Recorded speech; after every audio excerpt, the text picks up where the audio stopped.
We'll start with the prayers.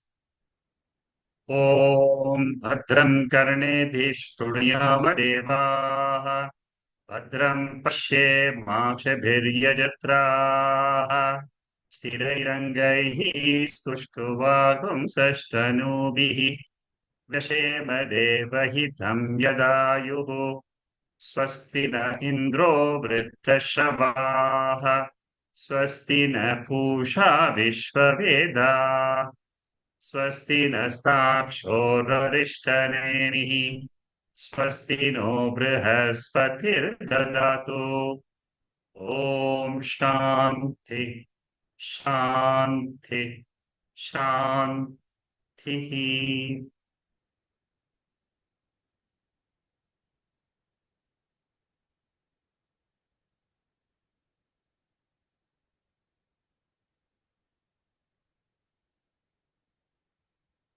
We completed chapter 1 last week and we started with chapter 2, introduction.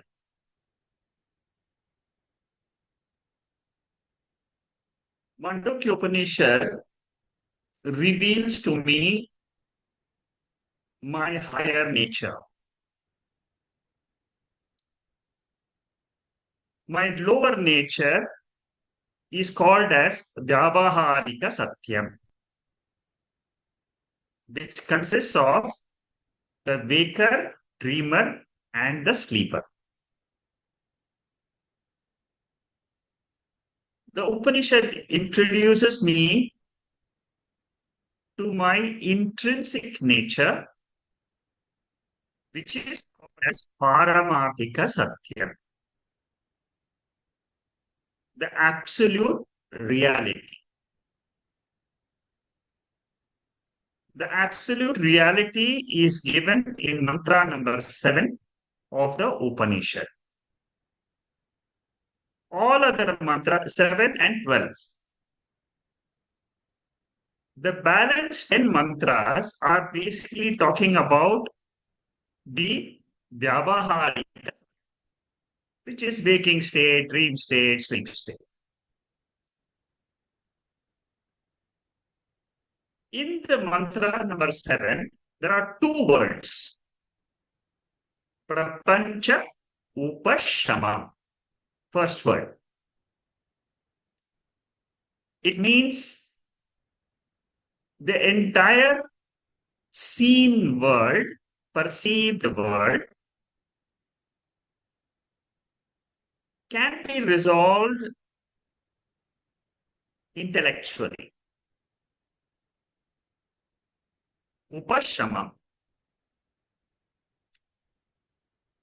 By whom? By a jnani. A person who has understood the 12 mantras, he is eligible to negate the Vyavaharika world.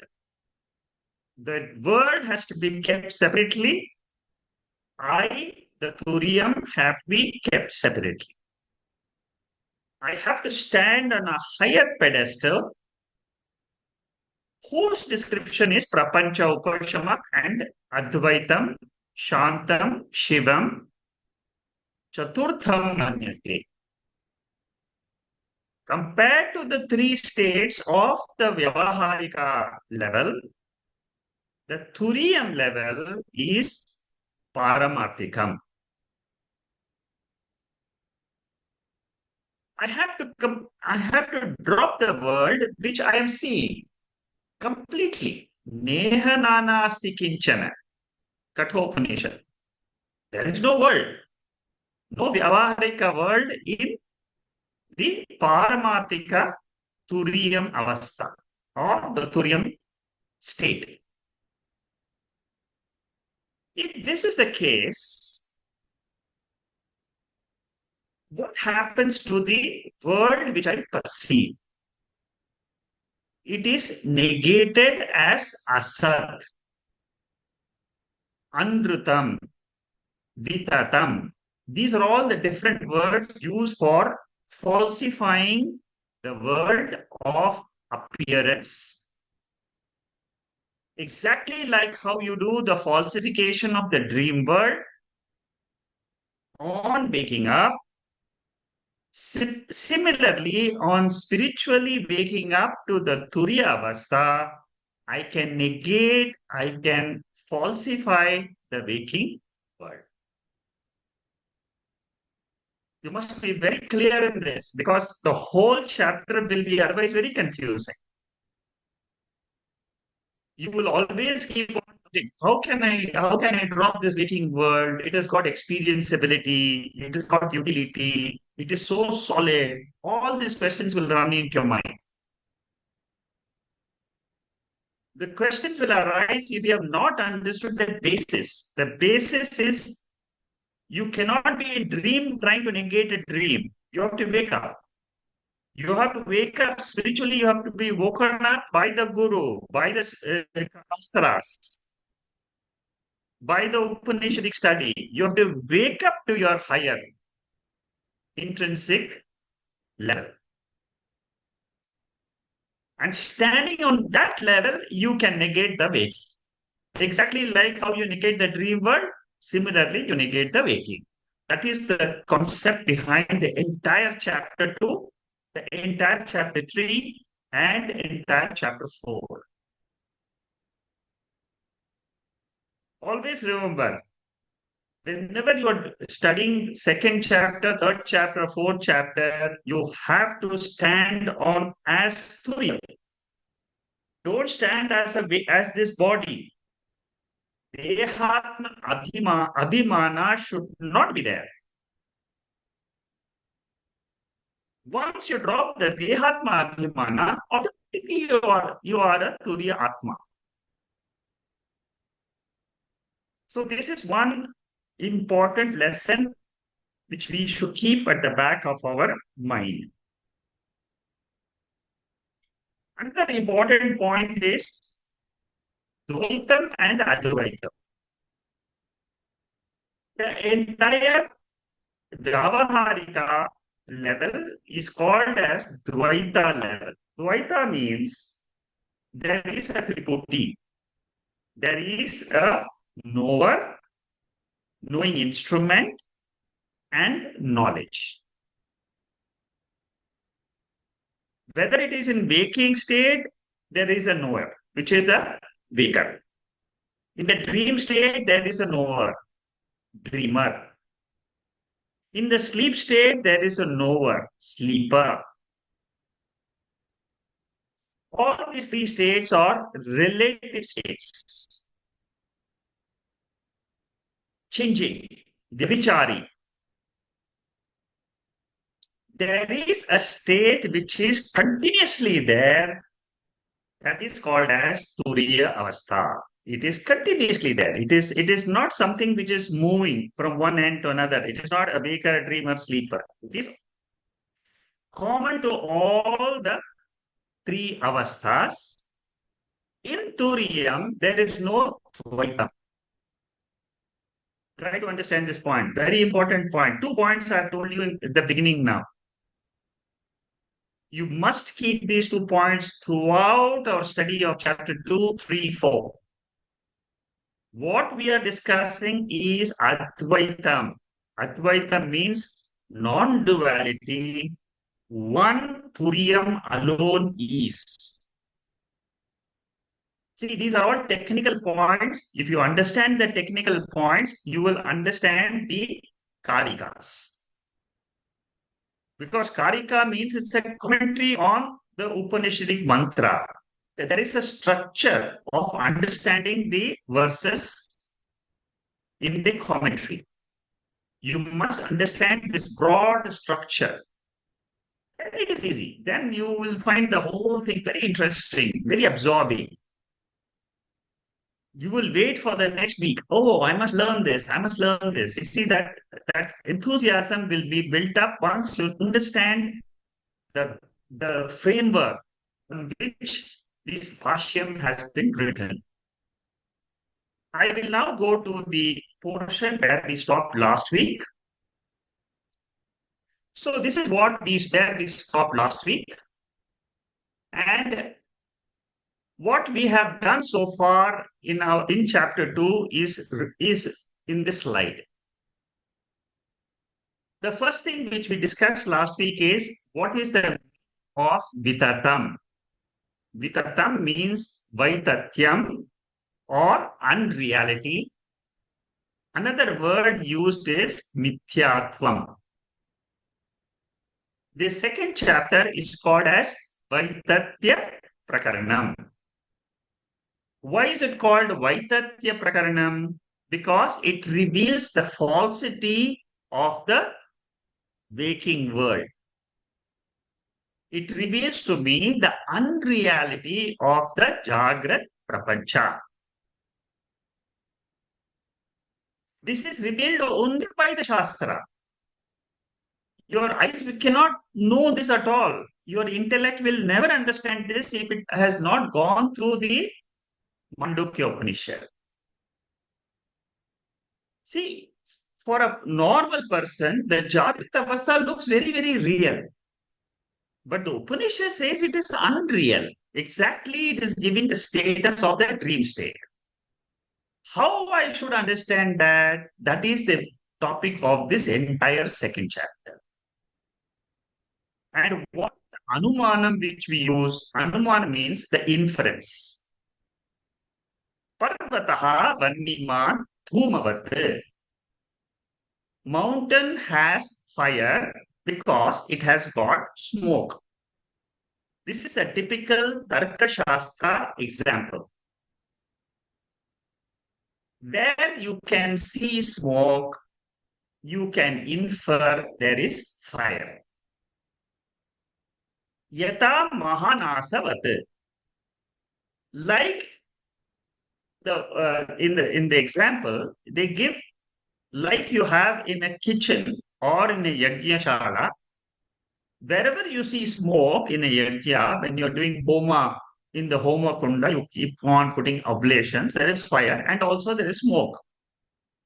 Or when you're cooking, there is smoke in the olden days, not today. In the today's world, it is all gas or electricity. So the anumanam is when you see smoke, you can infer fire. In the second chapter, the anumanam, the example given is like in the dream state, we conclude it is unreal. Similarly, the Jagrat Prapancha is also unreal.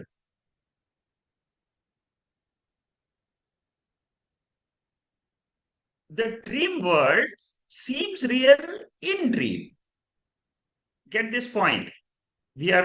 While in the dream, I don't say it is a appearance. I think it is a real dream world.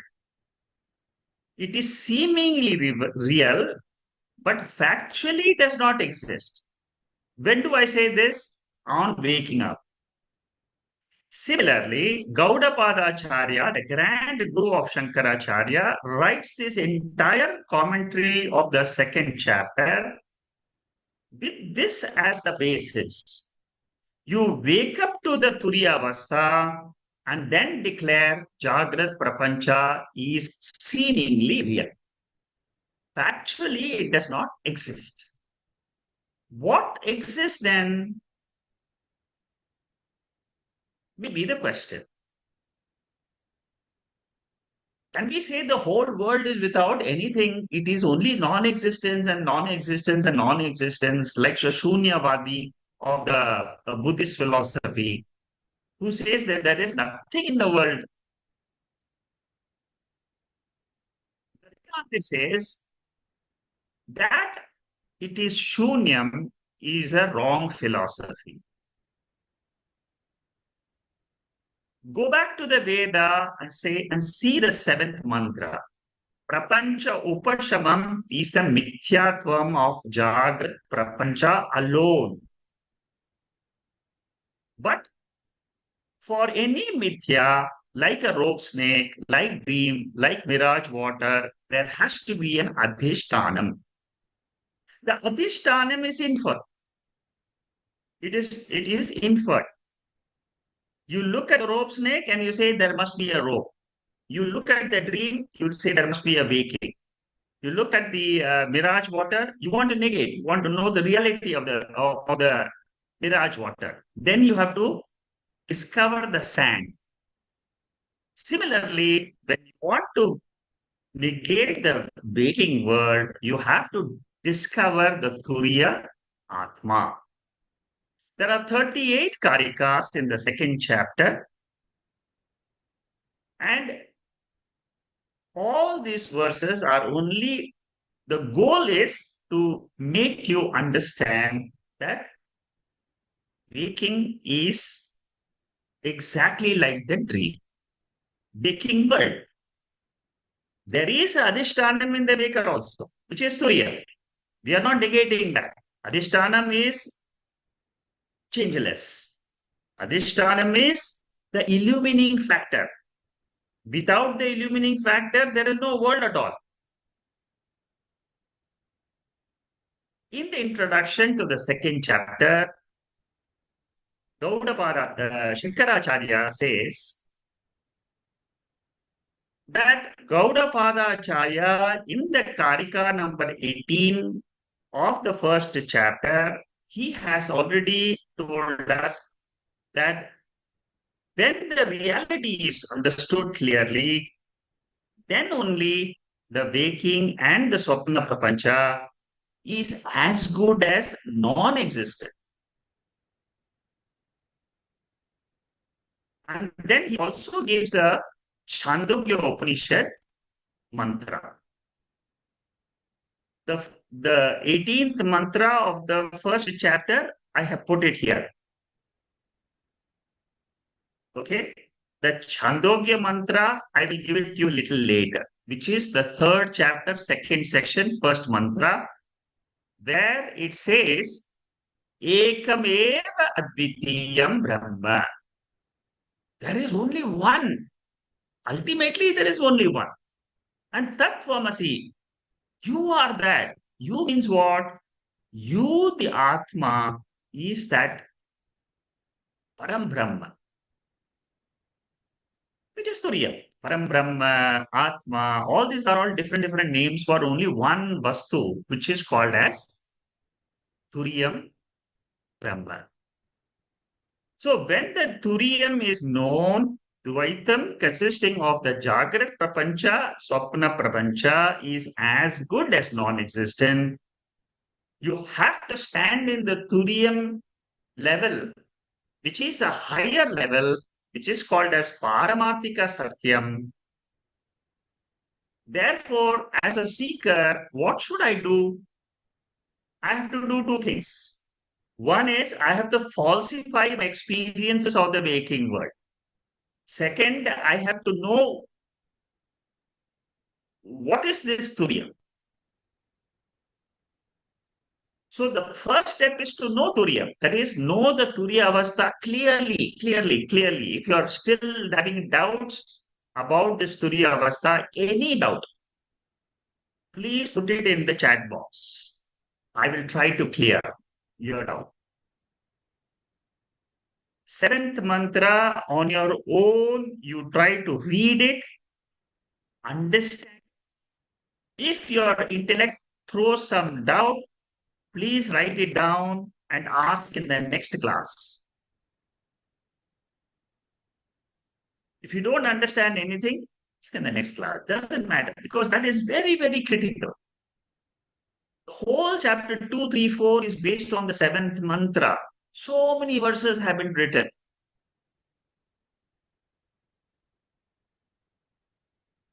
Which is that seventh mantra? The mantra is given here. Nanta pratyam, nabhahish pratyam, no bhayara pratyam, shantam, shivam, advaitam.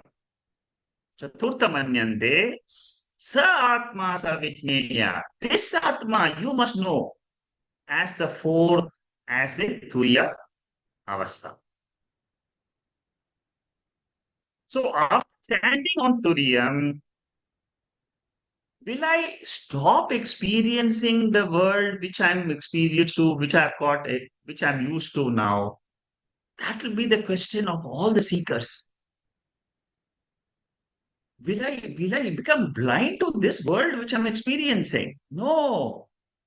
Upanishad says your experience of Dvaitam will continue.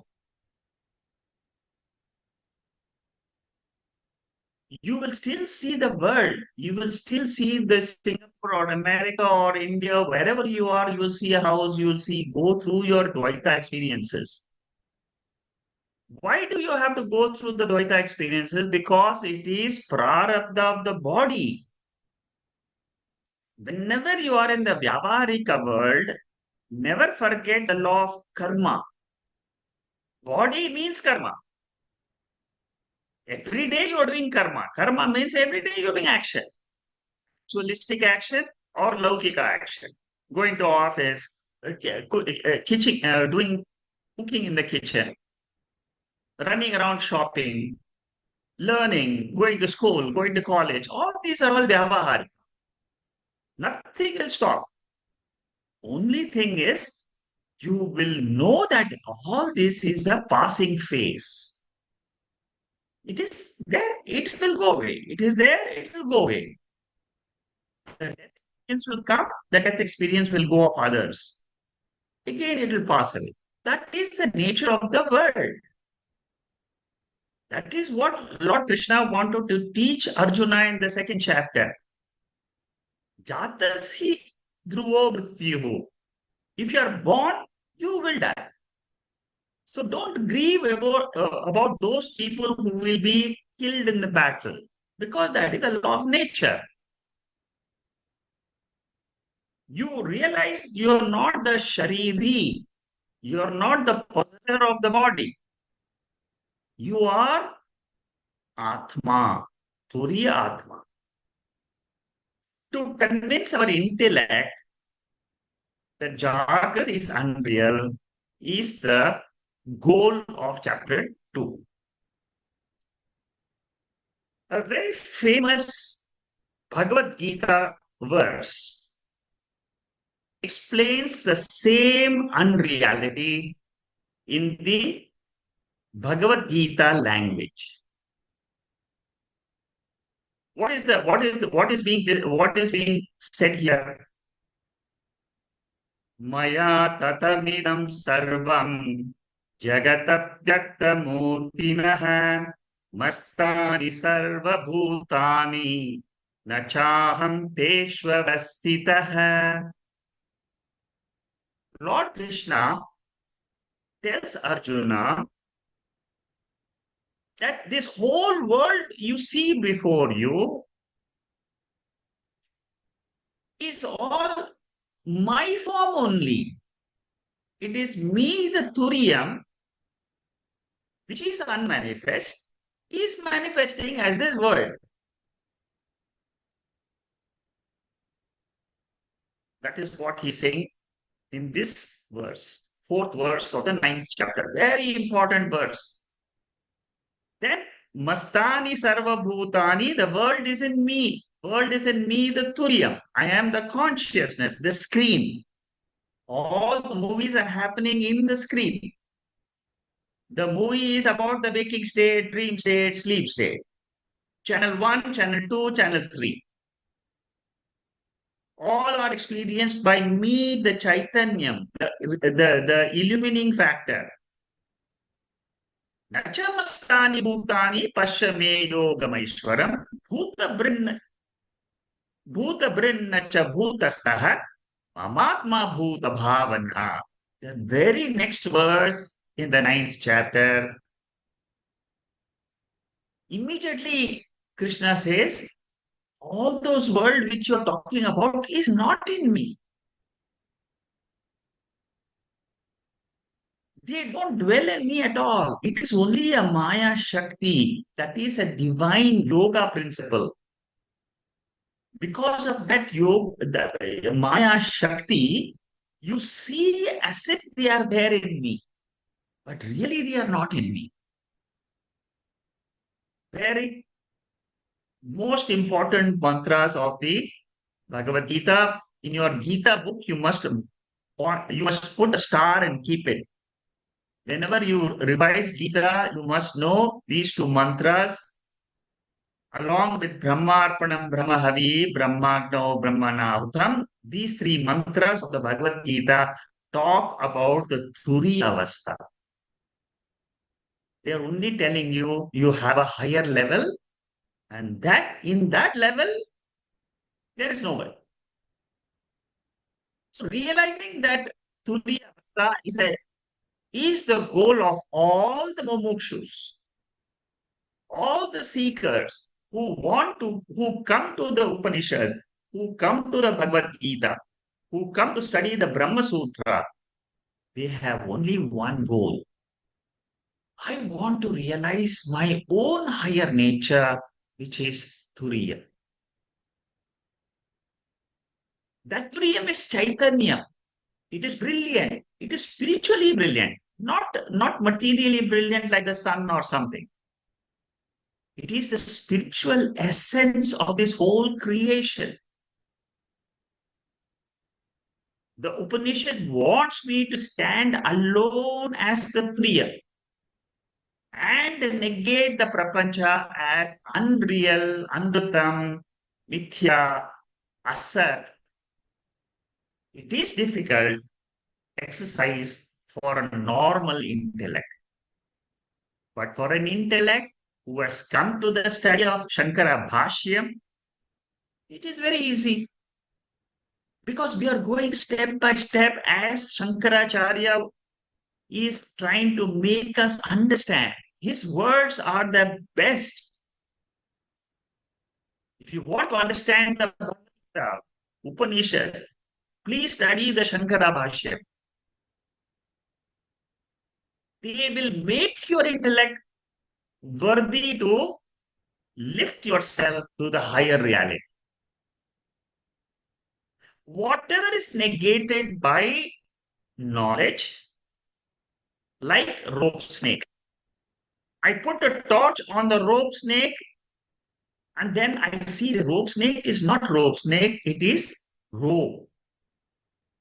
I take the torch of the Bhagavad Gita verses chapter 9, 4 and 5, and I show it in the world, or I take the torchlight of mantra number 7, or Kathopanishad mantra, which we are going to meditate on today. I show that into the world, and I see it will be exactly like a rope snake. Oh, this waking world, it is exactly just a passing. It is only an appearance. It is coming and going every day. 365 days a year, it is just like a movie. Difficult to believe, but it is a fact. Whatever is negated by jnanam, by what are you negating the waking world? By the Shruti jnanam, by the Shruti Shabda, the Shastra Shabda. And once you negate it, it is called as Badhyam. Very special word in Sanskrit. Equivalent word is sublation. You sublimate it. You don't destroy it. In your intellect, you just say, it is Mithya. Dvaitam Mithyatvam iti Uktam. The Shastra Pramanam in the 7th mantra of Mandukya Upanishad gives one word, Prapancha Upashamam, and another word, Advaitam. Advaitam means there is no Dvaitam. There is no Triputi like the knower, known, and the knowing instrument in the state of Turiyam. Try to understand. I'm going very slowly so that you are not missing the essence of this entire study. The purpose of coming to this session is to understand the Upanishad. I've given all these notes. Anytime you can go and refer back to the notes. If you have forgotten it, keep revising them. then you will understand what is the meaning of each and every verse of the Karikas. In the introduction, Shankaracharya refers to this Karika, this mantra, Chandogya mantra, chapter 6, where the Tattvamasi is taught. You are that. Mahavakyam is taught in this chapter. In this chapter, how does the Upanishad start the Upanishad? Sadeva Saumyam Idam Agre Asi. Ekamev Advitiyam Asti.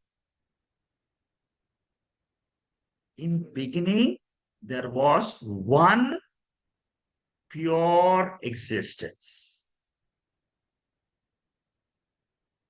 And that continues even today. It never changes. It is Nitya Vastu. What about the world? What about all the beings? What about the mountains, the rivers, all the entire, the entire world which we are experiencing? All that is Maya Shakti. One word. World is nothing but Maya Shakti. It is the power of that Brahman. So when you say I am Turiya Atma, you automatically have to assume that you have the power to project this entire universe and bring it back standing on Turiya. But when you are a waker, you carry on with your life. No harm. What it says is Brahman is one without a second. That is why it is called as Advaita. There is no Dvaitam in Brahman. Brahman or Turiya. Nothing else is really there. It is seemingly there.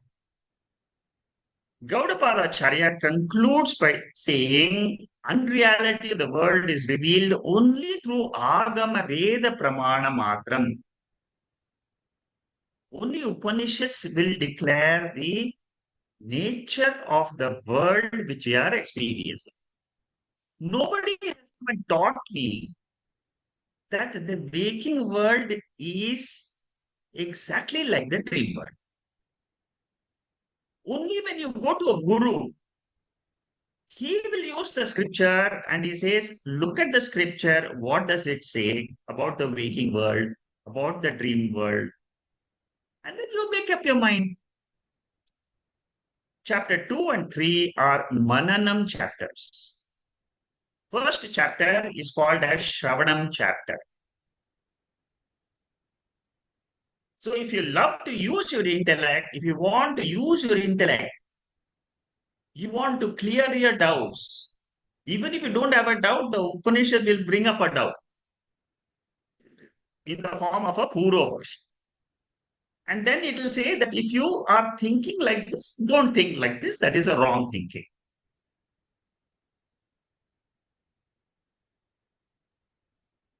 So the entire chapter is talking about the Vaitatya Vishwasya Jagrat Papancha. Unreality is primarily understood from the seventh mantra alone. So now Gaudapada Acharya will start the first mantra of the Karika.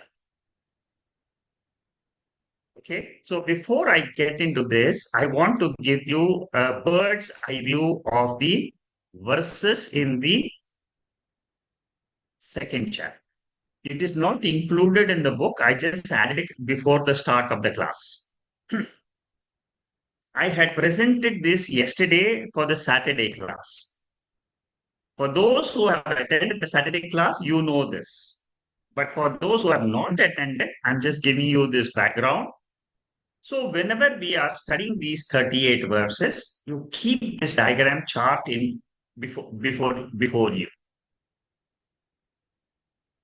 The first three verses, we are talking about Swapna exam, unreality of the dream. From the 4th to the 18th mantra is the crux of this chapter. 15 verses are there. What is the crux of the chapter? To understand that the waking state, Jagrat Prapancha, is unreal like the dream. The third topic is from 19th verse to the 29th verse, 11 verses, all the misconceptions regarding that reality is taken one by Gaudapada Acharya, and then he negates that. So whenever we start, you must remember that we are doing the dream example, we are doing the Jagrat unreality, we are doing the misconceptions. The fourth topic is Padatraya Mithya. Gaudapada Acharya comes back again to the central topic and he says the first pada is Mithya, the second pada is Mithya, the third pada is Mithya. What are the three padas? Waking, dream, sleep. It is experienceable, but it is not real. Factually, it is not there. See, the scientists keep on looking at the external world and they look outside and try to draw conclusions about the world. The rishis did the opposite. They stopped looking at the world and they started thinking, in me, how does the world enter, appear, and resolve? What is the factor in me which remains when the world gets resolved for me? And then they discovered this truth of Advaitam and Turiya. The sadhanas and the phalam. What are the disciplines I should follow to understand this Turiya as the reality and the three avasthas as the unreality?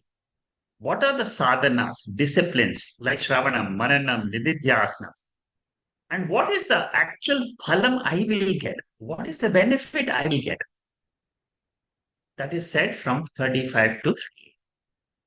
4 verses in the end.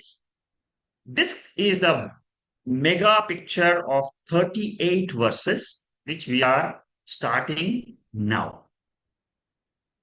Very beautiful chapter. It's one of the best chapters in the entire Upanishadic literature. You don't get a chapter like this because you understand this chapter, you have understood the crux of the entire 108 Upanishads. Can you imagine? Your intellect is able to understand. So anytime you want to open any Upanishad, you keep this in front of you, at the back of you. Your mind should travel in the direction of what Upanishad is telling you to do, and then you open up. You can open up the Bhagavad Gita and explain to anybody the essence of the Bhagavad Gita. You can open up Keno Upanishad, Mundaka Upanishad, Katha Upanishad, Taittiriya Upanishad, any Upanishad, you can open up and you can explain to everybody else. You can become a great teacher once you have understood the second chapter. Very important chapter, the second chapter and the third chapter. With that, I will enter into the first Karika of the second chapter. वैतत्यं सर्वभावानां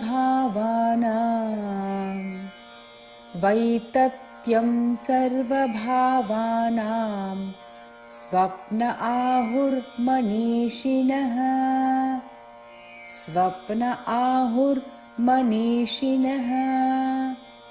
अंतस्थानातु भावानां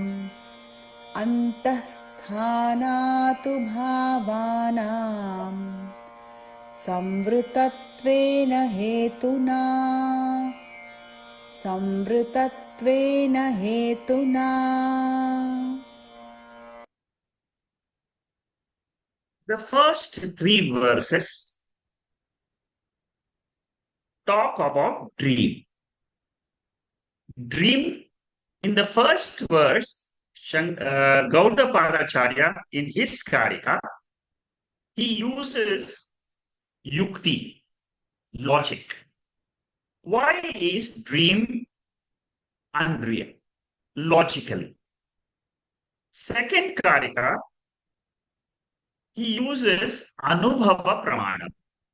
What is my experience of the dream? How can I conclude it is false? Third mantra, third Karika, Gaudapada uses Shruti Parmana. He uses Brihadaranyaka Upanishad, Swayam Jyoti Brahmana. The best chapter of Brihadaranyaka Upanishad. The whole Upanishad is very, very huge, but the best chapter is Swayam Jyoti Brahmana. So he takes an example of the Shruti, a quotation of the Brihadaranyaka Upanishad in the third month. What does he say in the first Karika? He is using yukti, logic.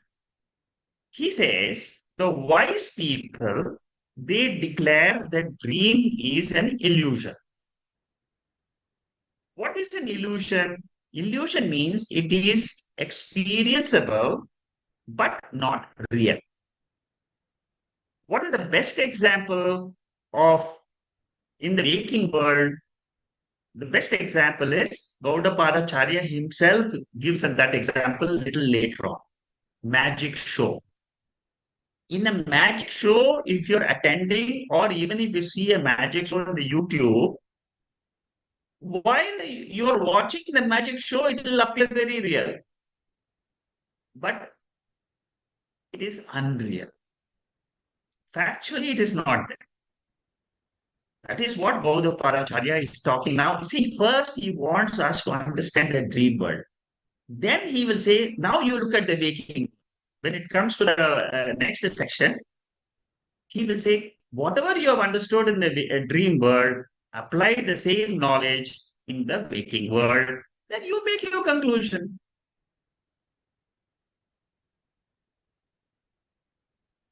In the dream world, everything is located inside the body, within the body. Now, inside the body, there is only limited space.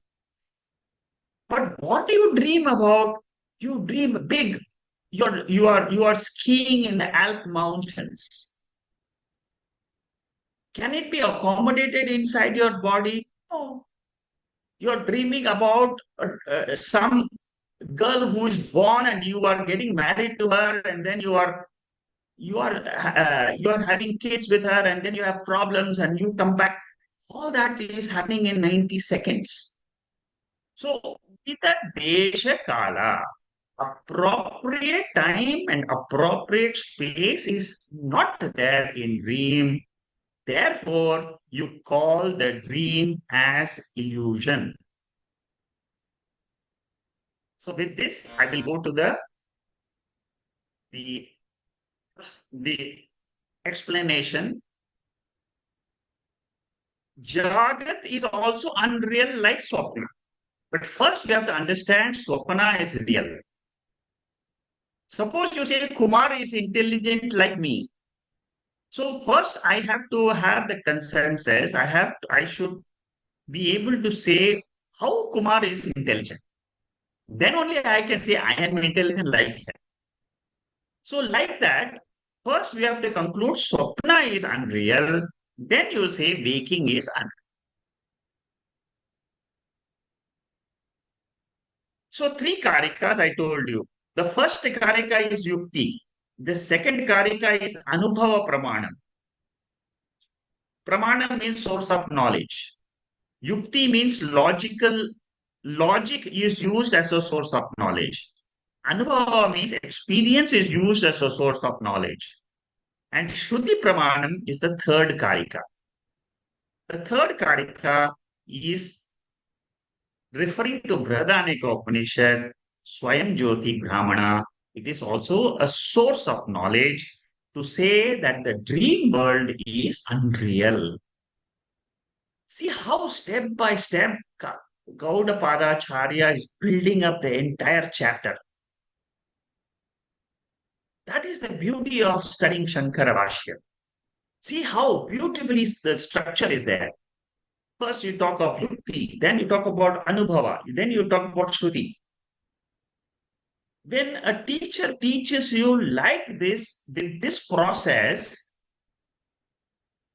even a very, very simple person who doesn't understand anything so far, he has never studied anything in the Shruti, he will also begin to understand what the Upanishad is trying to say. Very simple communication skill. But step by step, you have to have the patience to go through these 38 verses. Yukti means we experience the dream universe within our body. Prashna Upanishad, which we are going to start in about 2 weeks' time in the Saturday class, it says that during the dream, the jiva, the knower of this world, external world, and the knower of the internal world, he moves through the Swapna Nadi. If you want to know the details, you have to attend the Prashna Upanishad classes on Saturdays, beginning probably the next week. Next week, there is one or two more sessions for this Mandukya Upanishad. Then 2 weeks later will be this entire Prashna Upanishad, which Shankara Bhashyam I am going to take. Now, in that Prashna Upanishad, this is a very beautiful description of dream. Many people, they try to understand how dream is coming. They don't know the nature by which we experience the dream.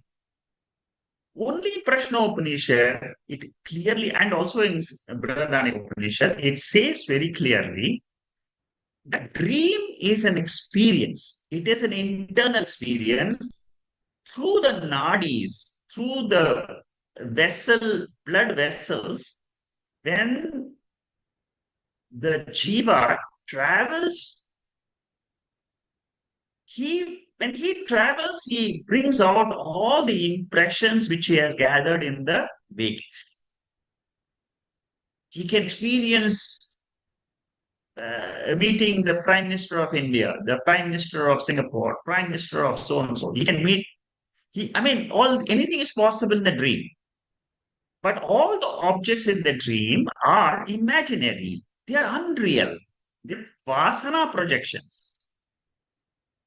And then Uchita Desha Abhava means what? Appropriate space is not there. Therefore, it is illusion. In waking, if you see an elephant inside a mirror, Uchita Desha Abhava is there. Reflection is unreal. So maybe seeing a photo of the elephant in a mirror. Dakshinamurti Stotram says, Vishwam Darpana Drishyamana Nagari Tulyam Nijantargatam. Which Antargatam? This entire experience of the waking world is actually happening inside you.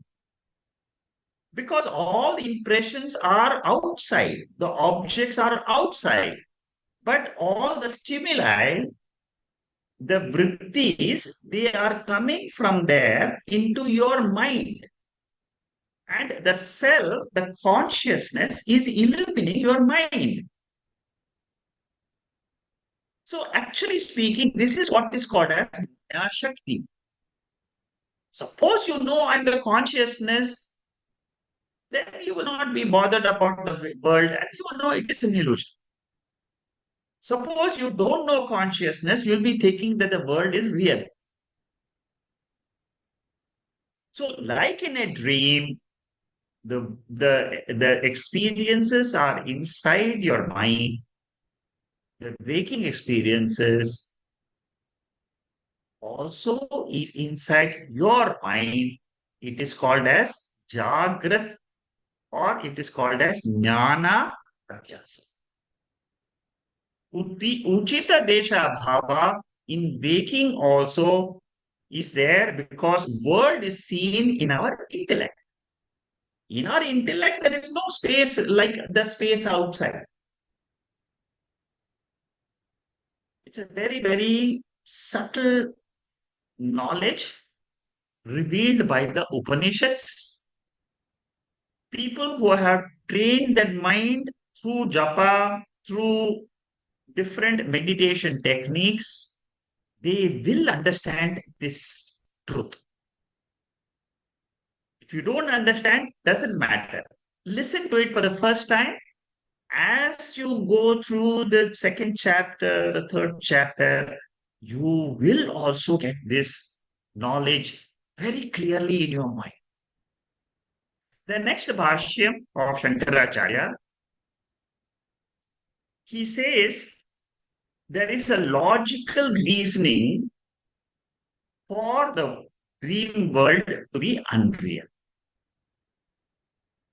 Because they are internal objects, therefore they are mithya. In the dream example, sarva bahyam, all things are seen outside you. I am the dreamer. I am seeing a world outside in a dream as if a dog is chasing me in dream. But what is actually happening? It is adhyatmikam, and these are all internal objects. They are vasanamayam, including the fear. Fear is also fear of the rope snake, fear of the dog, fear of so many things in dream. So the fear you experience, the object which you experience, everything in the dream is vasana mayam. The dreamer thinks that the dog is outside in the dream world. Bahya padartha. The fear is not outside. Fear is inside his mind. In dream, the dreamer has the fear. When the dog is chasing, suddenly he will get up in the he'll wake up and say, "There's no dog. There is no chasing of the dog. Why did I dream about this dog chasing me?" The dog example is only an example. You can have you can put this for all your dreams. Good dreams, bad dreams. Only thing you know, this is the way that dreams happen. After going through this Mandukya Upanishad, all of you who have gone through this analysis of the dream will never have any fear of any dream which it comes. Whenever it comes, you will have no fear. You will just say, and actually speaking, what will happen is, if this knowledge is very firm, you will stop dreaming because you already know the truth. You are the witness, not the dreamer, not the dream world. Experts in logic, the wise people declare the dream is real. Then Shankaracharya describes some grammar portion where he says the karaka vibhaktis which are connected with the verb only. Uh, so Swapna, Adhatam are all connected with the dream. The wise people, they declare the dream as unreal. But the ignorant people, what do they say? The dream is also real. We will see how in the next verse, there will be a Purva Pakshi who will give his own view about the dream. We'll get to that later. So the wise people, they declare through Anumana Pramanam that the dream is unreal. Okay, so far is the first Karika, what we have done. I have given in the next few lines here in the slide about the revision portion, which you can do when you are. There's nothing here which I have not said. Um, and this is already explained by me. Uh, so I will now go to the next portion of the Bhashya of this Karika number 1. Here, Shankaracharya gives the details of why the dream is taken as unreal, and he explains that specific problem of insufficient space in this particular paragraph. Because the objects in the dream have an internal location, they are unreal. They are all within the body. Within the body, there is no space for the mountains, the elephants. There is no space. Therefore, we say it is unreal. Purva Pakshi comes and says, can I say that the kidneys and the liver and the heart and the lungs, everything is unreal? Shankaracharya says, Gaudapada Acharya says, don't try to overextend the Anumanam. It will have Vyabhichari dosha. A lot of people, they come asking such questions only because their intellect is overextending an example. Example means you take whatever is given and for whatever it is used for. Don't extend the example to something. Here the thing is, yatra yatra dhuma tatra tatra agnihi. Wherever there is smoke, there is fire. You use that logic. Don't reverse the logic and say wherever fire is there, there is smoke. That is reversal of the logic. In a hot iron ball, which is you cannot see a smoke, or in a gas stove, you cannot see the smoke. So, using a wrong vyapti or a generalization is a dosha of overextension. Another example is given by Shankaracharya. He says, a crow has 2 legs. Don't conclude that everything which has got 2 legs is a crow.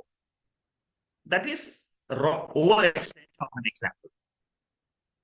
Deviation or extension of example without any reason. Manushas are also having 2 legs. Don't try to say Manushas are also crow, like the Pakshi. So, within the room, there are objects, many objects. Don't conclude that even inside the room, the objects are Mithya. That is extension of the example.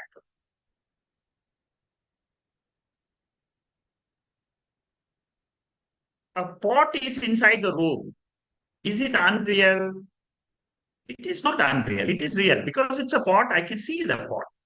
So don't try to extend this example to so many other things. That's what Gaudapada Acharya is saying uh, by giving all these examples.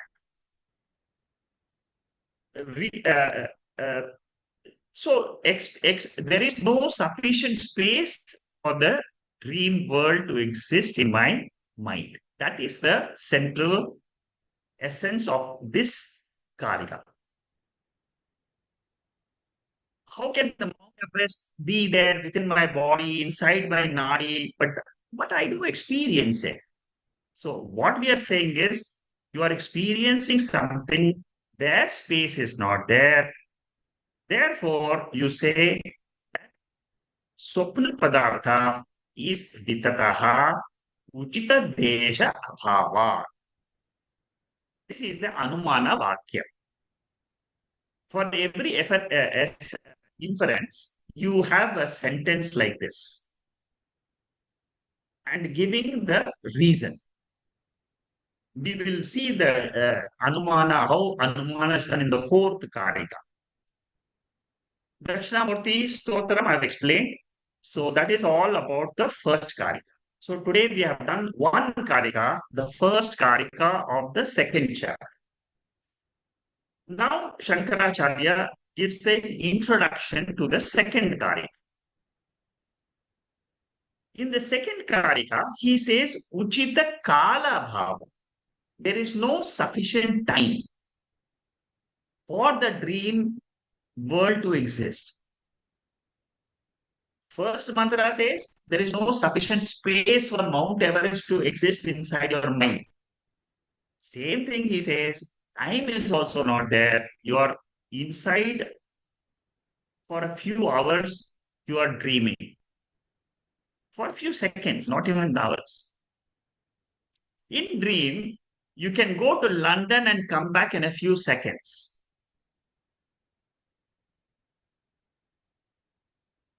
Events take place without sufficient time. This is what Anandagiri, who is a very great commentator of this Bhashya, he says this. What is Shankaracharya's approach to this second mantra? He agrees with the first Karika, is where he says Swapna Padartha are existing in insufficient space. Therefore, dream is unreal. Now, Purva Pakshi comes back here and says, this reason of unreality, which you are telling me, I don't accept. He questions the Anumanam. He says, is there smoke itself or not? Is it cotton ball appearing like a smoky cloud? These are all the wrong thinkings of a Purva Pakshi. If there is a smoke, I can understand there is Agni. But I'm telling you that smoke is not smoke of the fire, it is smoke out of a cotton ball. Now, these are all Tarka language, these are all the logical, illogical questions raised by the Purva Pakshi. Now, what is Purva Pakshi's theory of dream? Very, very illogical. Still, you try to understand, you just try to see what he says. He says, during the dream, the jiva, he leaves the physical body, he travels actually to London and experiences London or Mount Everest or Niagara Falls. And then before he wakes up, he again comes back into the body. Absolutely foolish. Why is it foolish? Because there is no time. There is no instrument by which he can travel out and come back in such a short time. It takes 12 hours, 14 hours, 18 hours to go travel. You know all that in the real world. So Gaudapada Acharya says, Jiva does not travel during dream. Uchita Kala Bhava for travel and return is not there. Appropriate time which is required for travel is not there. But the travel is only within the nadi. So, what is the Anumana? There is no appropriate sufficient space. There is no appropriate sufficient time. Therefore, dream is Mithya. Uchita Kala Abhava. You sleep for only 8 hours, but it requires 18 hours to travel or a little more.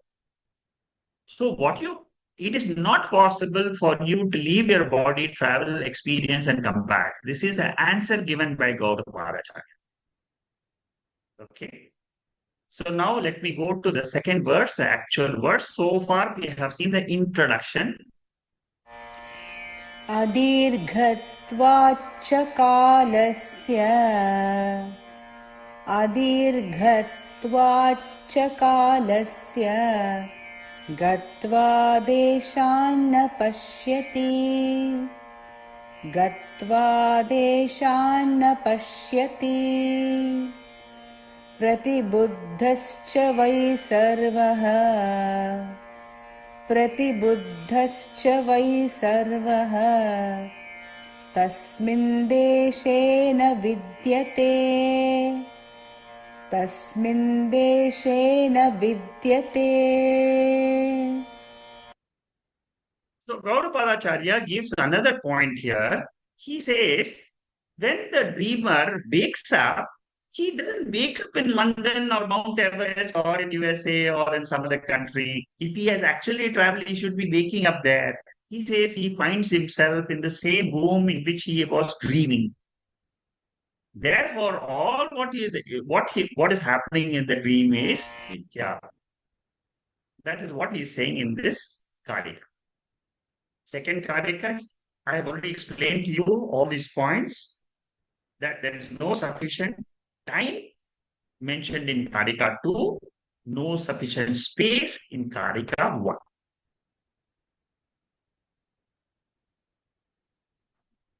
And therefore, the dream prapancha. See, always remember prapancha. Prapancha means world. You separate yourself from the world. You are not the prapancha. You are not a part of the prapancha as Turiyam. As Turiyam, you are separate. You are unaffected by whatever happens in the world. That is what has been said in the seventh mantra. Asangaha. Turiyam is asangaha. So Shankaracharya explains this in this verse here. Some start dreaming in death, as if they are in Delhi immediately after they fall. Then they keep on experiencing something uh, in the dream. Suppose you're shopping in Chandni Bazaar, in Delhi, and then so what it means is that when you are waking up, you don't wake up in that place where you have come, but you wake up in your own bedroom only. Therefore, dream is Mithya. That is what is explained by Shankaracharya in this paragraph. One who has awakened from sleep without perception, he is woken up in the same place where he was lying.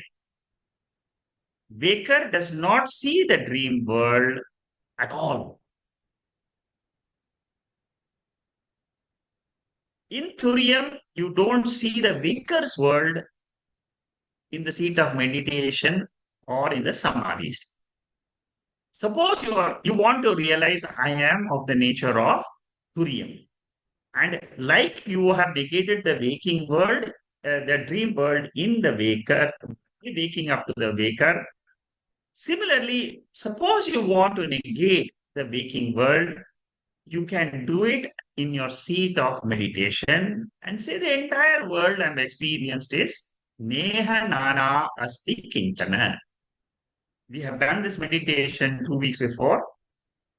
So if you want to go through that meditation, you can look at the meditation slides. Another thing which is pointing out, Shankaracharya is pointing out, is suppose you meet those people whom you have met in dream, and on waking up you meet them, nobody remembers that you met them in the dream. You meet people in dream like you meet people in waking, but nobody remembers. Therefore, what is the conclusion? You don't travel to external places in the dream. The whole dream is inside within the nadi, Swapna nadi. So Anumanam, logical way of space, first Karika. Anubhava Pramanam, second Karika, where you give the experience of the dream world of not of being it is within the nadis, not by traveling. Now, in the next Karika, in the third Karika, Brihadaneka Upanishad will be discussed.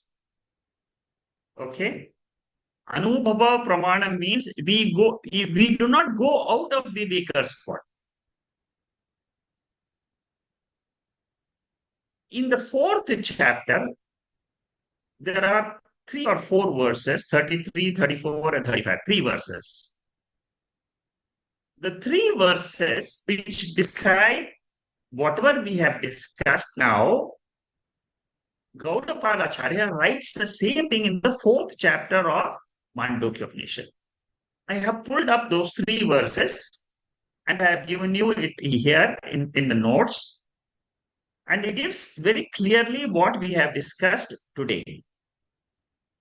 That there is no space, there is no time, and there's no actual travel.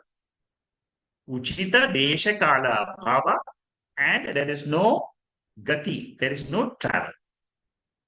So, what is the conclusion? No jiva leaves the body in dream. Swapna is Mithya. That is the conclusion of the second Karika. Gaudapada, Shankaracharya writes a commentary of the introduction to the third Karika. He says, also because of the Shruti Pramanam, we can conclude that the dream is Mithya. We will just start this, or I'll start this third Karika next week.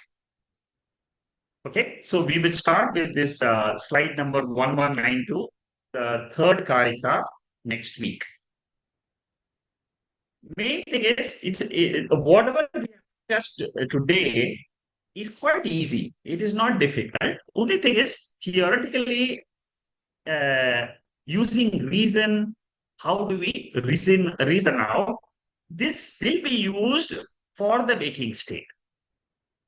When we come to the next section, which will start from the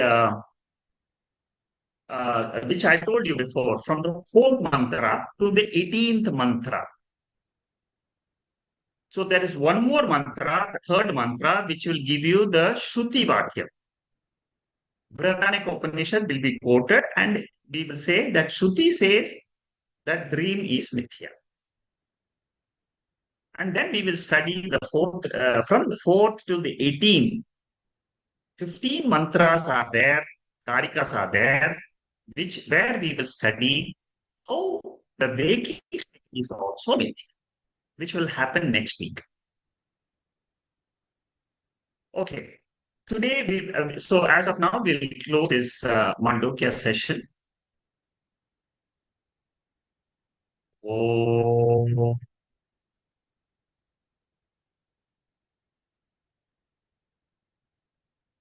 Purnamada Purnamidam Purnat Purnamudachyate Purnasya Purnamadhaya Purnameva Vasishyate. Om Shanti Shanti Shanti.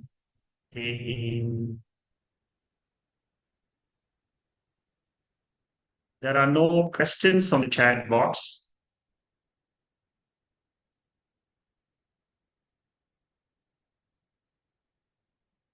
In case you have any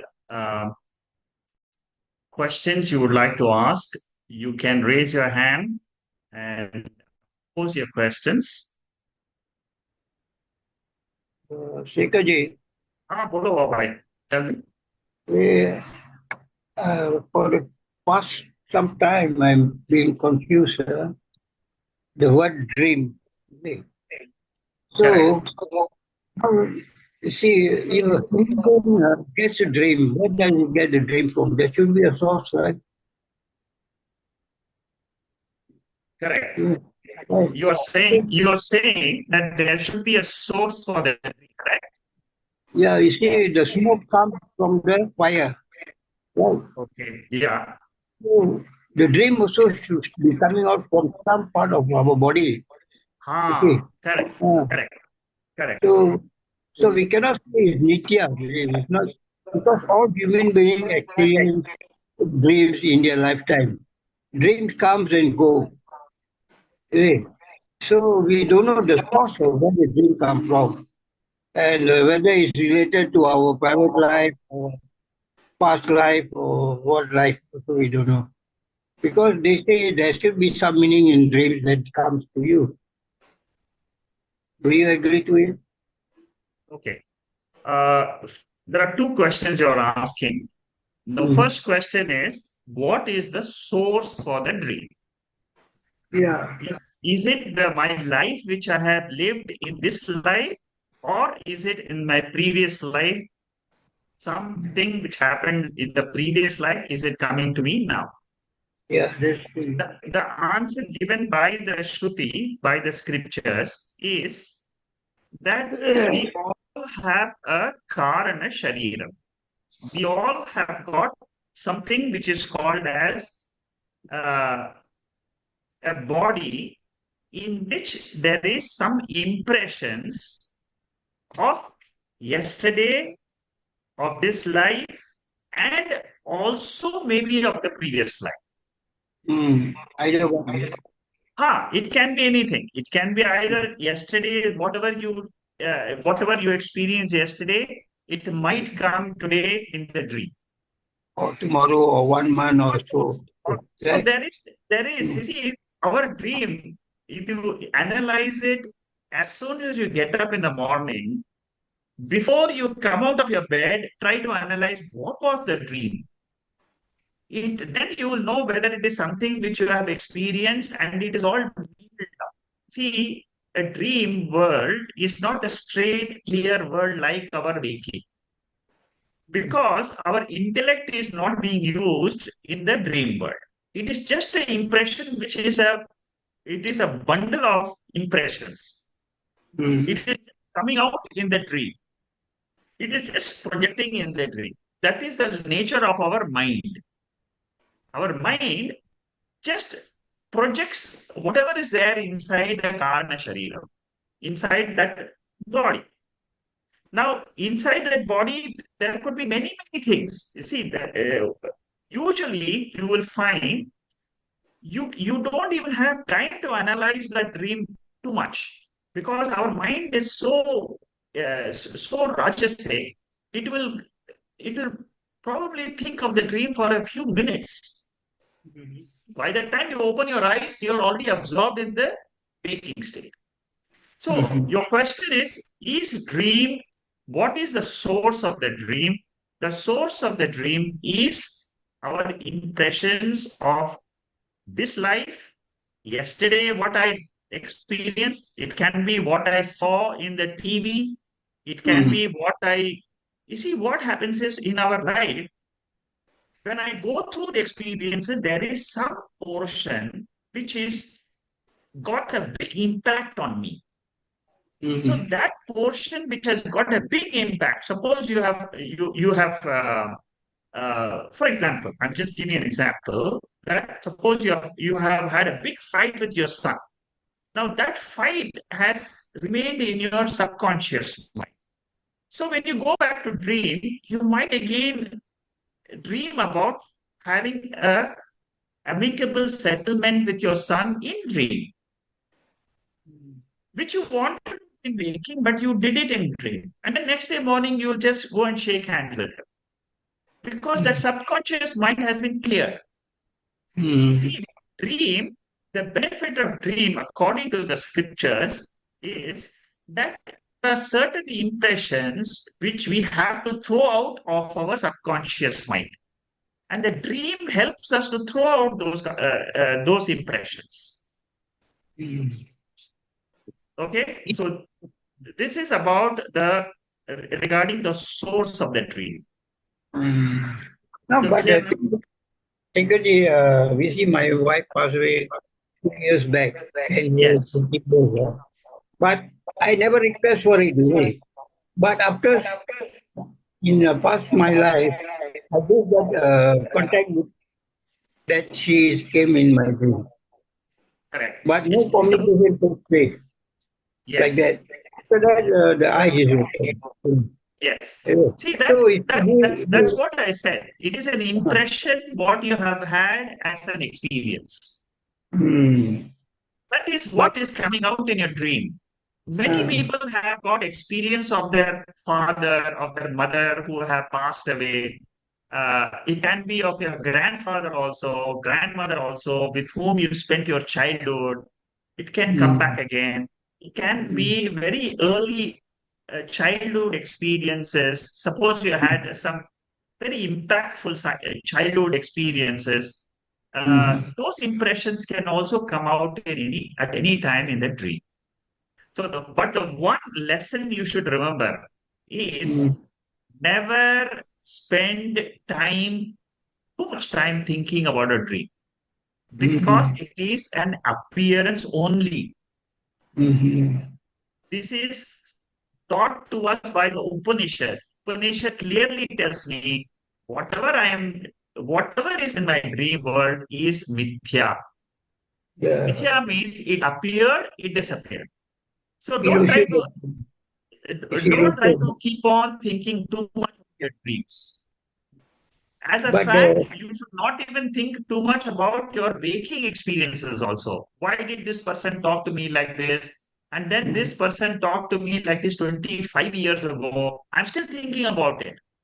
And it is still going on in my mind. That is what is called as impressions again and again, and bringing back those impressions. What Upanishad says is, as long as you have these impressions, you will take birth again. Another body will come to you. Again, you will go through the experiences. Again, you will build up another few impressions. This is the cycle of samsara. How to come out of this cycle? Tell yourself, I am not the dreamer. I am not the waker. I am not the sleeper. Who am I? I am the Atma. I don't understand Atma. Doesn't matter. Tell yourself, I am the Atma. Again and again, deliberately tell yourself that Atma will come into your, will teach what that Atma is. See, what that Atma is, only Upanishads can teach us. And you will listen to the Upanishad, you will come to the Gita study, and then you will know.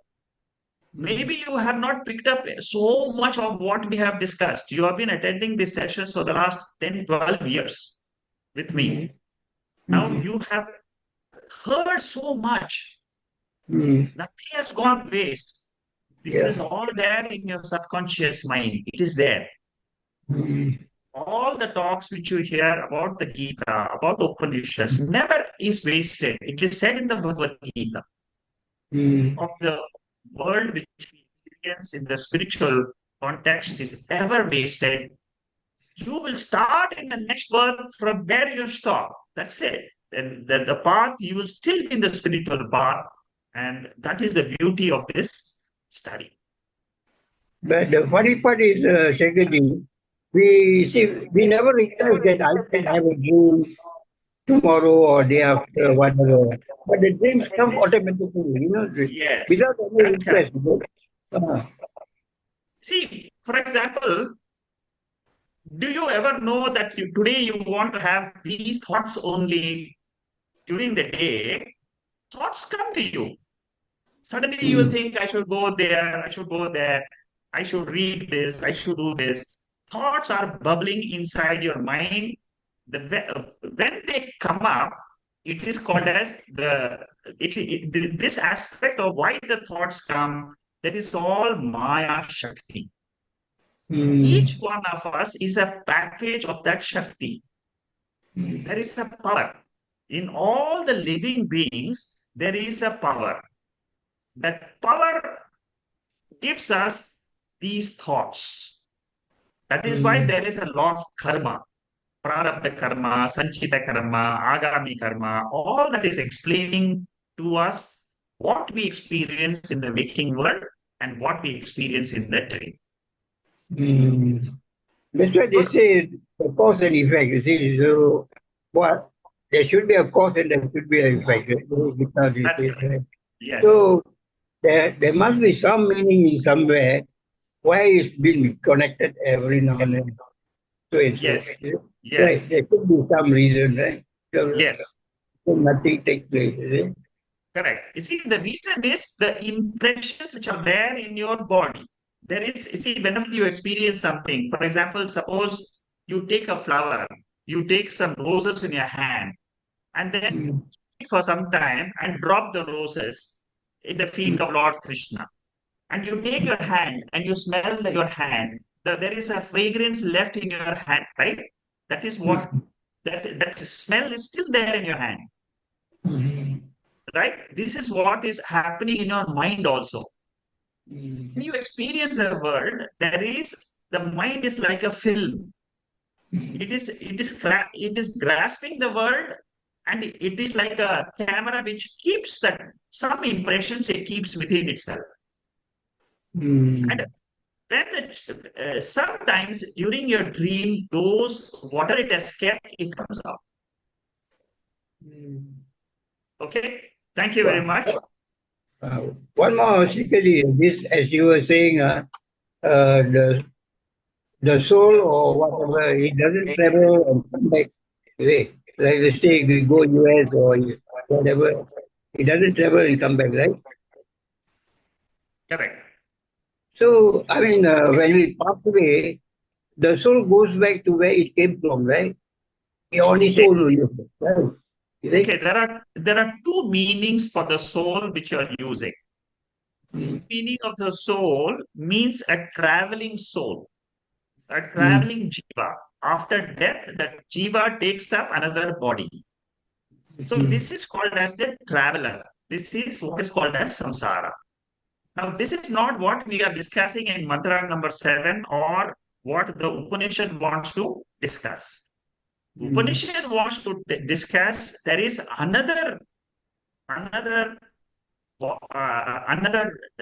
nature of ours, which is not a traveler, but it is only a witness. It is a witness. It is only observing.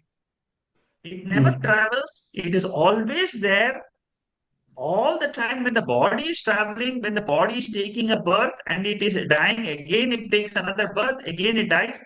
The traveler is the jiva which is attached to the body.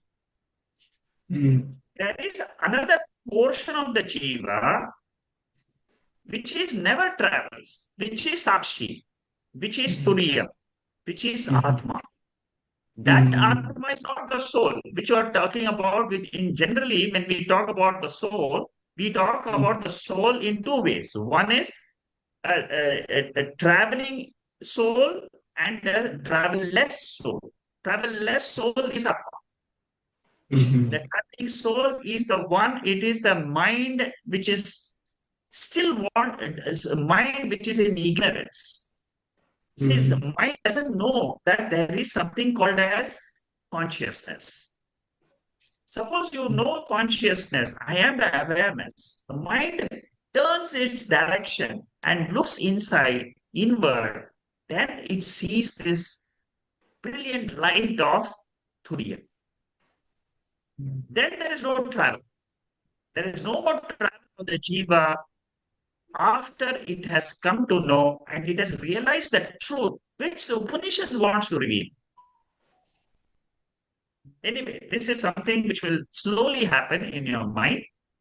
As long as you're on the spiritual path, understand I am pure consciousness, I am Atma.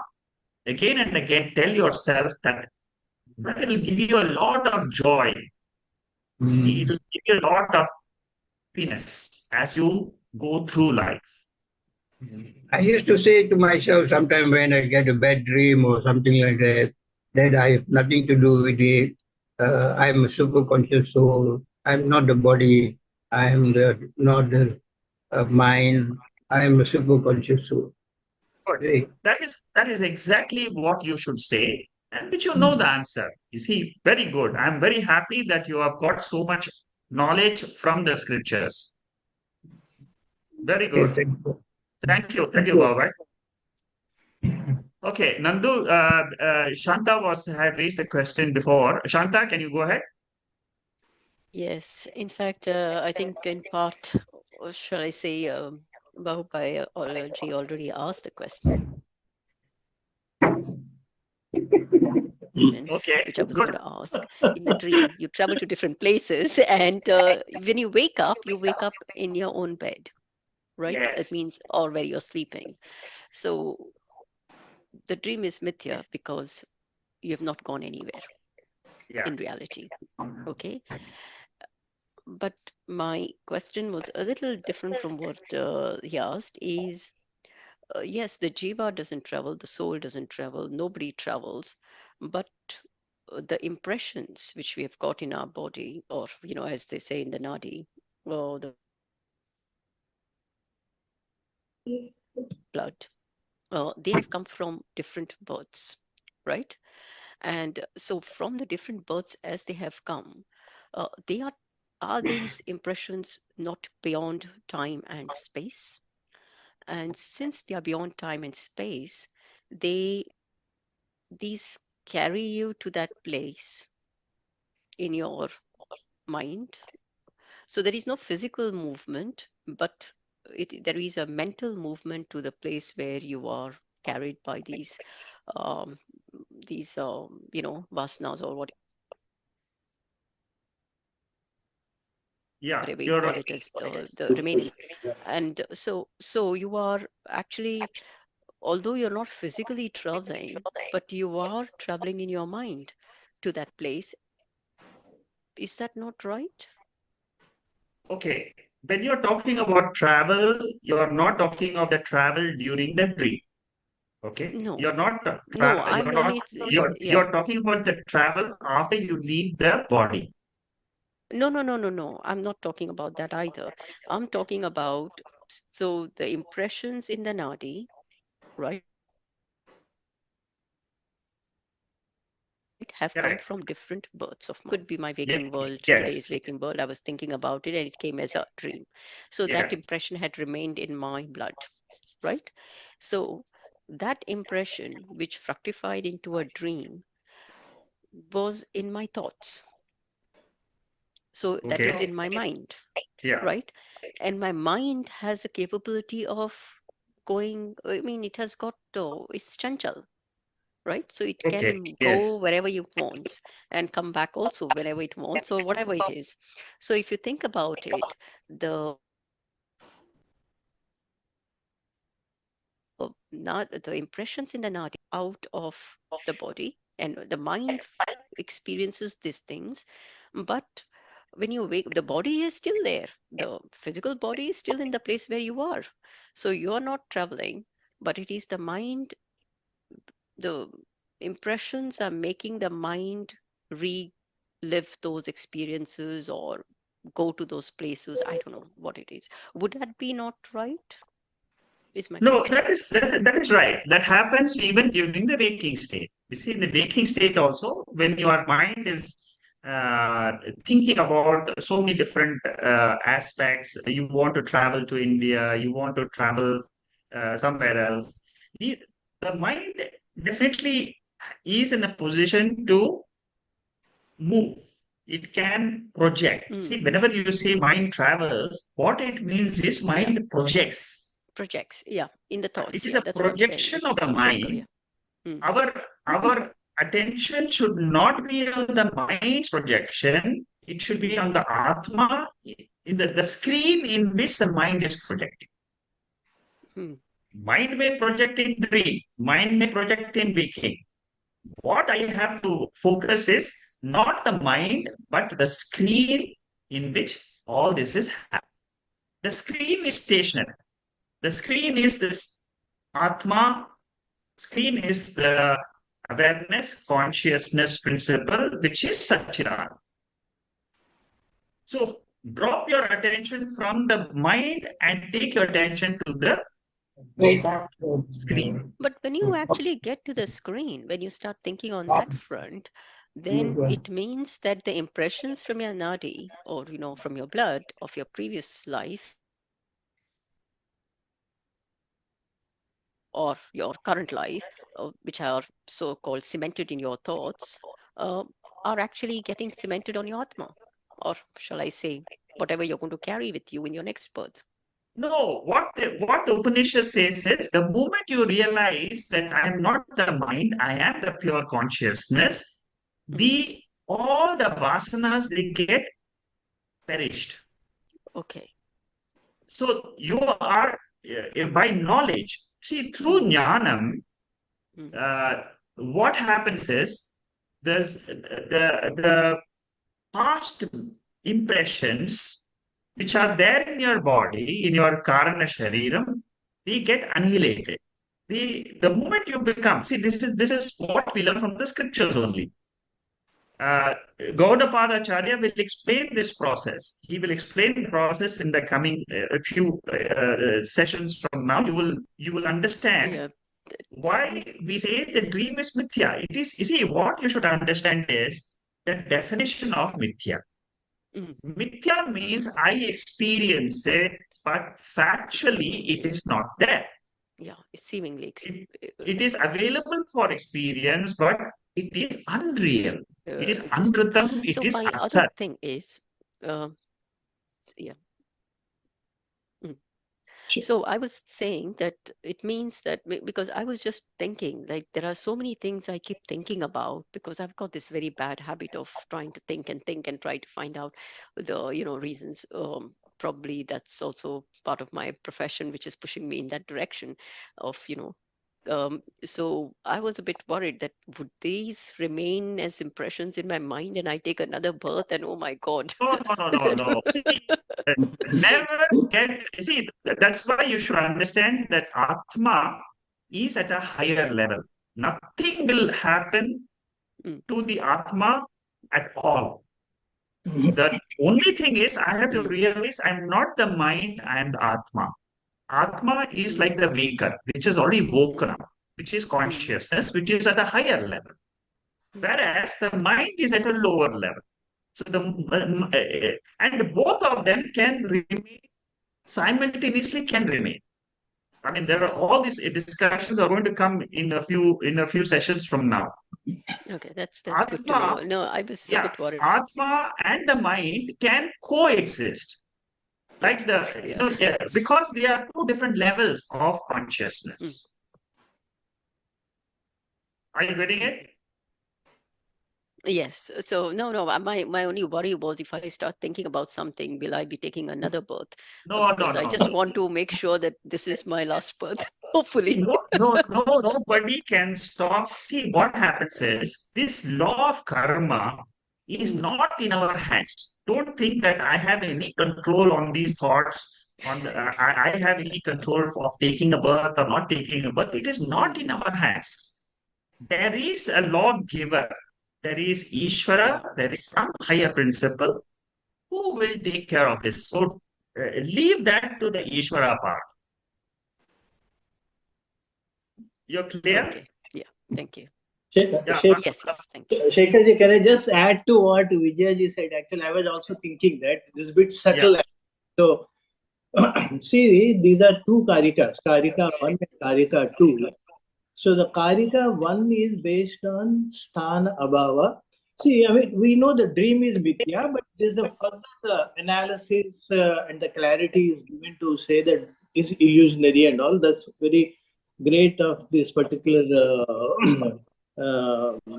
Bashyam. So the Karika 1 is saying Sthana Abhava and Karika 2 is saying Kala Abhava. So that is fact actually. So the dream objects, what we see, it cannot occupy such a huge place which is within the part of the body. Whether you see the elephant or whatever the big mountains and all, which cannot be looked at. Sthana Bhava is very clear. So the Kala Bhava, it always gives an impression like mind is projecting, mind can travel from here to New York or anywhere in just few nanoseconds and also wait. But the subtle thing, I was also thinking that, but Vijayaji's thing is, I just want to clarify one thing is, these karikas are with reference to when you are in the dream state only. You are not come out of the dream state.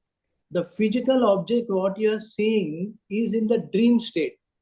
And the time also what you are seeing in the dream state only. When you come to the waking state, then only you know that comparison, the mind, projection, this, that, and all that actually. So this is the subtle part actually. You have not come out of that. The dream is illusionary. You are analyzing after coming to the waking state. But the basic condition is this Sthana Bhava and Kala Bhava, you are thinking based on the dream state. You are in the dream state. So I suppose that makes it clear to question actually. So there is no question of any projection of the mind which we are thinking during the waking state. So as far as the dream state is concerned, I am seeing that as the real. So sthana bhava and kala bhava, it comes only during that state. See, every day what is happening is, I was just seeing this second chapter is so subtle and so critical actually. We always try to compare that with the Vyavaharika world and the Brahman, that Turiya state, and two different states actually. So whenever we just see all these experiences, karma principles and all, the jiva is coming into the picture. Jiva state, waking state, which is continuing. But when we are saying with reference to the Turiya state, which we are comparing with the Advaita state, two different aspects. So, I mean, that's what I was also thinking, like, yeah, that mind, it can travel. So why this Kala Baba comes into the picture? But I suddenly realized this is the dream. He is comparing the dream is illusionary because at the time of dream, whatever we are seeing is not real because it cannot, because everything is in the internal part of the body. I mean, this is my understanding. Yeah, good. Yeah. Yeah, we have just covered 3 verses of this chapter. We have 38, 35 verses more to go. So just be patient. Yes, Go it's very through the amazing, chapter actually. Very subtle. and Yeah. slowly you try to understand what Upanishad, what Shankaracharya is trying to say. Let us go through the study completely. Let's not make conclusions out of 2, 3 verses. Let us walk the path first and then see how Gaudapada Acharya slowly he is taking us step by step. He is only giving us the dream right now. From the fourth mantra to the 18th mantra, we are going to discuss the waking, which is the most important aspect of our analysis. We will see what, when it comes to that, we will again try to have these discussions. But right now, only focus with reference to the dream world. Bharat, you had said that the Karikas, you want to add anything at this stage before I go to Nandu and Vijaya? Hello, Shakaji. Can you hear me? Yeah. Yeah, no, I just wanted to well, first of all, I think what you said to Babu Bhai was simply excellent. I think it was really, really good. And for Shantaben, I just wanted to say that sticking with the Karika, Shakaji is absolutely correct.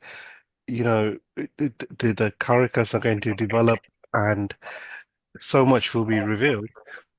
I just wanted to explain about these dreams when I was little. I think I used to get nightmares and I was a bit scared of nightmares. But as you get older and you mature, you kind of grow out of dreams being problematic.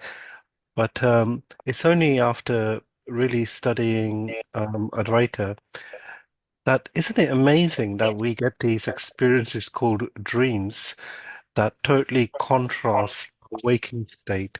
And it's only Mandukya Karika that goes into it deeply. And in doing so, even though initially there might be some confusion or it might feel a little bit scary, but it's actually I feel it's very freeing. It's liberating that that you can have these dreams, crazy as they are, and it's fine.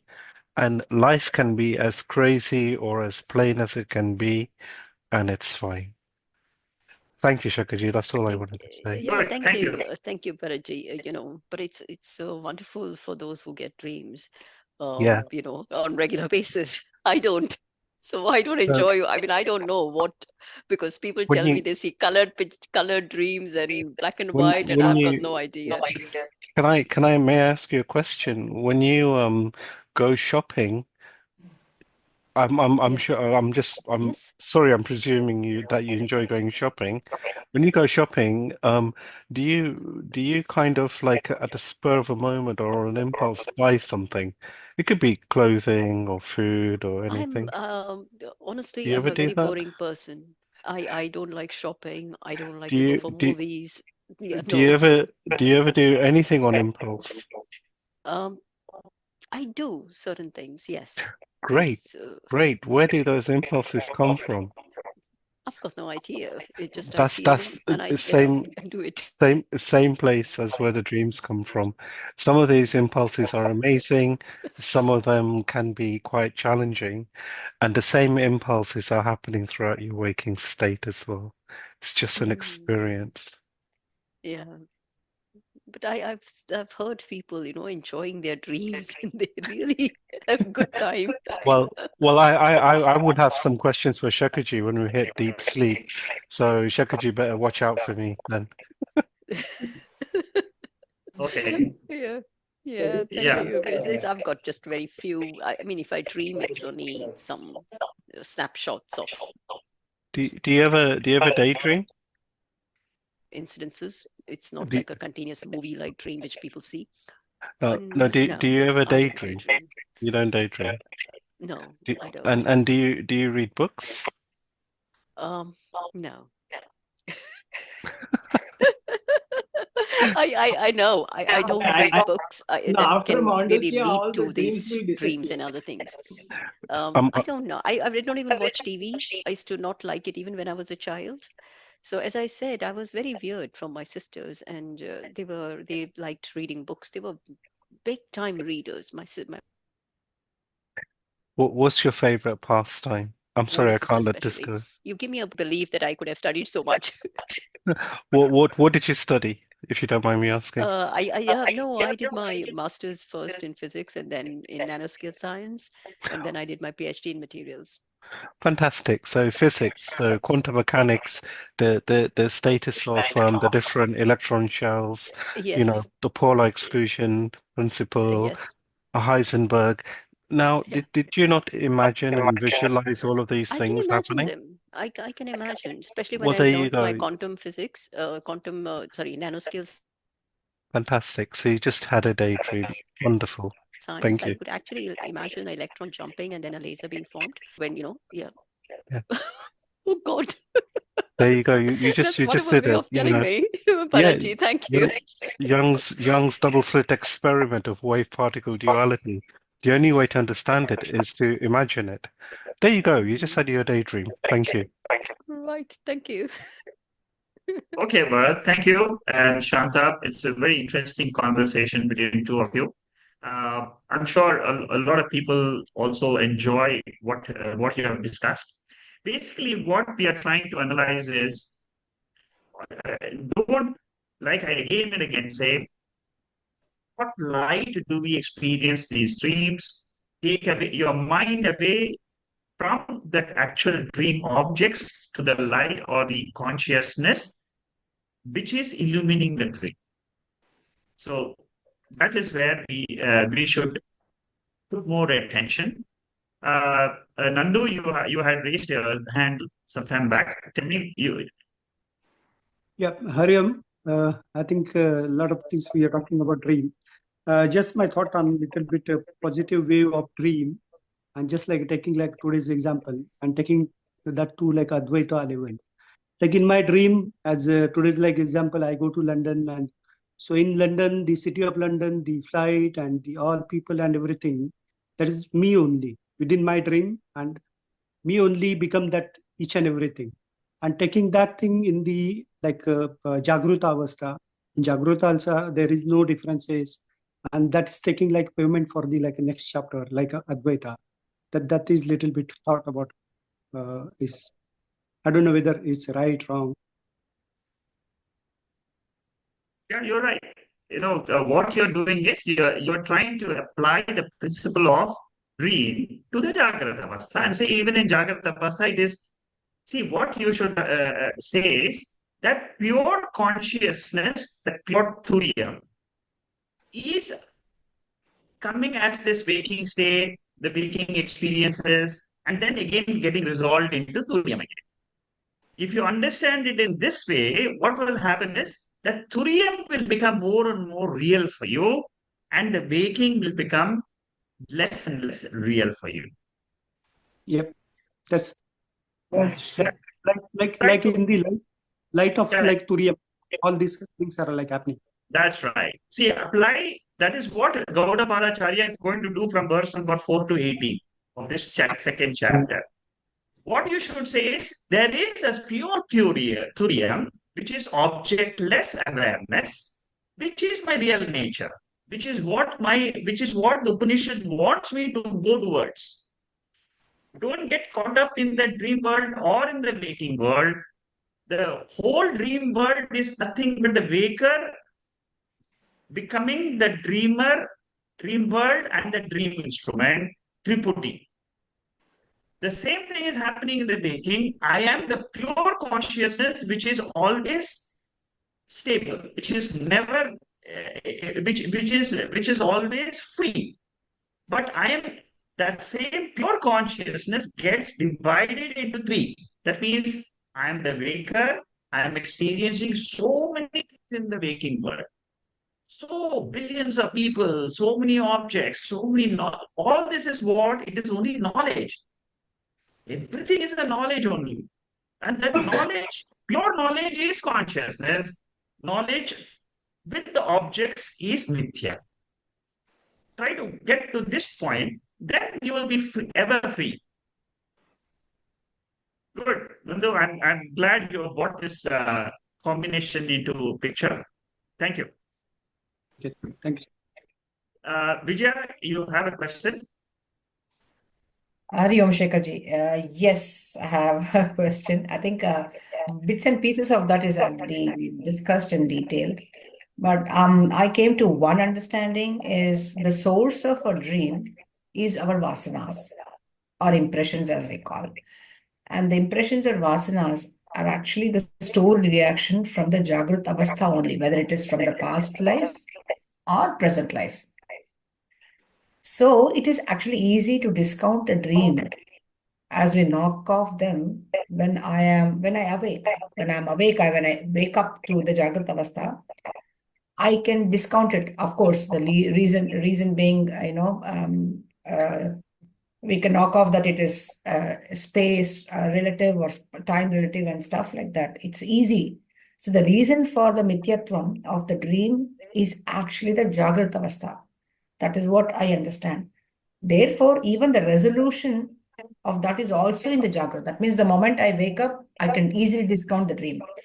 But the reason for the Jagrat experiences, we say that it is the Karana Avastha, but I am somehow feeling the resolution of that should be when we wake up to Turiyam. Remember, when we say the dream is a sleep, Jagrat also is a sleep to the awakening of the spiritual awakening. So this is my question. So probably definitely the karikas, as I always said, that these karikas are important, and also Bharatji also mentioned there, right? It actually it's when we drop the prapancha, that's what the karika, the chapter 2 is more upashamanam of the prapancha. But the focus should be at the same time on the seeker or on the Atma or on the chakshu, jnana chakshu there, which is making me a seer to see. But this is one understanding of me. You may correct if my understanding is right or wrong, that the resolution of this Jagrat also becoming Mithya is in Turiyam as I wake up to Turiyam. So that's again a catch-22 situation. I'm not sure when I'm going to be in that state. Number 2 question is, see, the power of mind to visualize or bringing the dreams to reality is experienced. It's not a surprise at all. As our rishis and munis, we've seen that they have transported to past, they transport themselves to future, and they have heard all these Vedas, because Vedas, as you say, are Paurusheya. So they all got it in their, in their meditative mode, in the sense when they are telling that the distance from sun and the earth, they have already calculated. They did not really go. So we just cannot discount even the power of meditation or the power of mind as such. So I do not know. I'm really caught up as to how much of that we can discount today as what I see in the dream is really not true. It is probably not true to the extent I don't wake up. But it is also true to bring about how strong are my vasanas from my Jagrat Avastha that I have carried on to my Swapna Avastha. So hence how the key important is when we say Chitta Shuddhi or when we try to cleanse our vasanas, I think that is what I think I need to focus more to be able to, and that's what is going to make me understand the, the bad, baddhakatvam asashvatam dukhalayam of the prapancha. That's what prapancha upashamanam is all about. That's what my direction of the thoughts are from today's session. Thank you. You may correct me Thank if you, I have Mithya. to understand. Yeah, regarding your first question, I have answered is absolutely right. That only upon waking up to the Turiya, I can say the waking is unreal. Till you are standing at any time. For example, while we are discussing this in the Jagrat Avastha in the class, in your own mind, you cannot explain this to me or to anybody else. You can only go to that Turiya Avastha only internally in your own mind. So when you go into your internal mind and you stand there, then what happens is you can say, it is your own conclusion in your own intellect. It is only a conclusion based on the knowledge of the Upanishad. What is the knowledge of the Upanishad? I am not a baker at all. Baker is the one who is experiencing this entire Jagrata Pancha. In the very first negation of the seventh mantra, clearly it says baker is not is unreal. It is negated. Same thing, dreamer is negated. So your answer to the question, yes, only when you stand as Turiya, you can negate waking. Good. It's a very good analysis, very good conclusion. That's correct conclusion. Second aspect about the Paurushiya Vishya, which we are discussing about Turiyam.